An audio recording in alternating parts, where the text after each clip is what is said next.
સુરત મહાનગરપાલિકાના municipal commissioner Shalini Agarwal દ્વારા વર્ષ 2025થી 26ના 9,203 કરોડ રૂપિયાના ડ્રાફ્ટ બજેટમાં સ્થાયી સમિતિ દ્વારા 401 કરોડનો વધારો કરતા પહેલી વખત સુરતના બજેટનું કદ 10,000 કરોડને પાર પહોંચ્યું છે। આગામી વર્ષે કોર્પોરેશનના ઇલેક્શનને ધ્યાને રાખીને શાસકો દ્વારા બજેટમાં શિક્ષણથી માંડીને પ્રાથમિક સુવિધાઓ પર ખાસ ધ્યાન કેન્દ્રિત કરવામાં આવ્યું છે।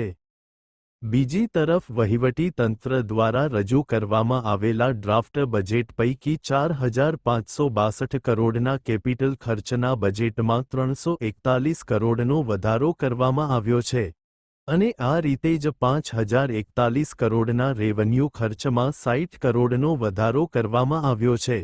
શાસકો દ્વારા આજે મંજૂર કરવામાં આવેલા બજેટમાં 4,903 કરોડ રૂપિયા કેપિટલ ખર્ચ અને 5,101 કરોડ રૂપિયા રેવન્યુ ખર્ચ માટે મંજૂર કરવામાં આવ્યા છે। આ સિવાય પહેલી વખત શહેરના 18 અને 24 મીટરની પહોળાઈ ધરાવતા તમામ રસ્તાઓને સિમેન્ટ કોન્ક્રીટના બનાવવાનું આયોજન કરવામાં આવ્યું છે।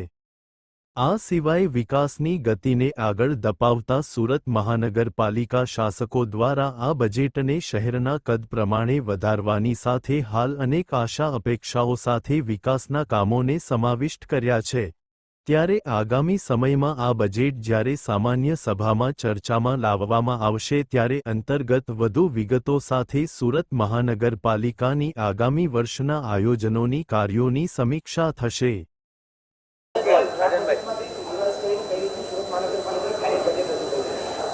माननीय म्युनिसिपल कमिश्नर श्री द्वारा रजू करेल रुपया 9,603 करोड़ना बजेट में रुपया 401 करोड़नो वधारो करी रुपया 10,004 करोड़नु बजेट मंजूर करवामां आवेल छे। जे पैकी केपिटल खर्च में 4562 करोड़नी जोगवाई में 341 करोड़नो वधारो करी 4,903 करोड़ रूपियानु बजेट केपिटल प्रोजेक्ट में फाळववामां आव्युं छे।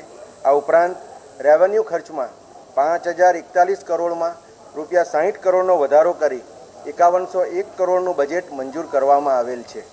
आ वखतेना बजेटमां सौथी वधारे कई बाबतोने ध्यानमां लेवामां आवी छे? आ वखतना बजेटमां परंपरागत जे डामर रोड छे तेमांथी दूर थईने वधु आपणने सारा रोड मळी शके अने रेवन्यू खर्चमां तबक्कावार घटाडो थाय ते माटे शहेरना अंदाजे 57 जेटला टीपी रोडने जेनो डीएलपी पीरियड पूरो थई गयो छे ते तमाम रोडने सीमेंट कोन्क्रीटना बनाववामां आवशे। कैमरामेन साबिर अली सैयद साथे कादिर शेख, कर्तव्य गुजरात न्यूज, सूरत।